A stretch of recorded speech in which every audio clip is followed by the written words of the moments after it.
किसी से मिलते ही आपने उसके साथ इस तरह के सवाल नहीं उससे करने होते हैं कि फॉर एग्ज़ाम्पल वो पहले से ज़्यादा मोटा हो गया है या मोटा ही होता जा रहा है, या वो पहले से पतला हो गया है, या बहुत वीक दिख रहा है, या किसी के फेस पे कुछ मार्क्स हैं तो वो अभी तक ख़त्म नहीं हुए, या उसकी एक्ने है तो उसको नहीं बताना होता तुम फ़लाँ फ़लाँ टोटका कर लो, तुम इसमें ये मिला के लगा लो, या तुम उस डॉक्टर को दिखा लो, या शादी कब कर रहे हो, अगर शादी कर ली तो फिर गुड न्यूज़ कब सुना रहे हो, एक सुना रही तो दूसरी कब सुना रहे हो। Please learn some manners. सवाल पूछने की, बात करने की हमारे यहाँ बिल्कुल भी तमीज़ नहीं सिखाई जाती कि किस तरह के सवाल हेल्दी होते हैं, किस तरह के सवाल किसी को परेशान कर सकते हैं। अगर किसी की शादी नहीं हो रही तो उससे शादी से रिलेटेड तुम कब कर रही हो, तुमने कब करनी है, इस तरह के सवाल कोई कोई अपनी शादी जानबूझ के डिले नहीं करता। कोई अपनी चीज़ें जो है ना, बहुत सारी चीज़ें लोगों के कंट्रोल में नहीं होता। मोटा पतला होना, अपना फेस एडजस्ट करना मोस्टली लोगों के कंट्रोल में नहीं होता। तो please refrain from such questions. किसी का दिन ख़राब करने में अपना जो है ना वो पार्ट ना डालें।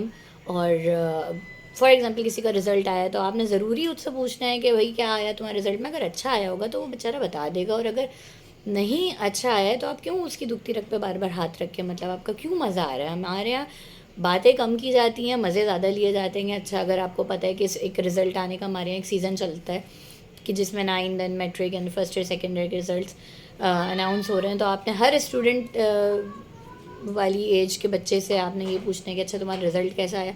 मतलब please get a life, grow up. आप उससे अपनी बातें करें ना कि हम, मुझे अच्छा लगा आपसे मिलके, आप आइएगा मेरे घर, या आप उससे दूसरे सवालात करें। उसकी पर्सनल स्पेस में घुस के ही आपने सवाल करने हैं।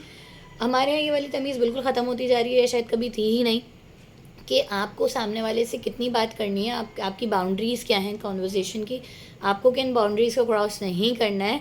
या सामने वाला अगर आपको अनकंफर्टेबल लग रहा है, पहले तो आपको जज करना आना चाहिए कि सामने वाला आपको पता चल जाए कि सामने वाला आपकी बात से खुश नहीं हो रहा है। सेकेंडली, अगर आपको दिख रहा है कि सामने वाला आपकी बातों से अनकंफर्टेबल हो रहा है, learn to change the topic. पहले तो आपको ऐसा टॉपिक स्टार्ट ही नहीं करना चाहिए। अब अगर आपने गलती से कर दिया या आपको आइडिया नहीं था, तो लर्न टू चेंज और डाइवर्ट द टॉपिक।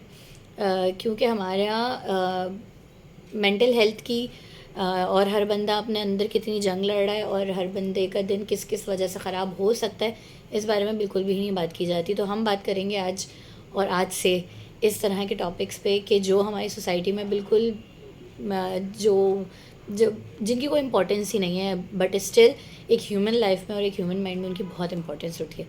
ठीक है।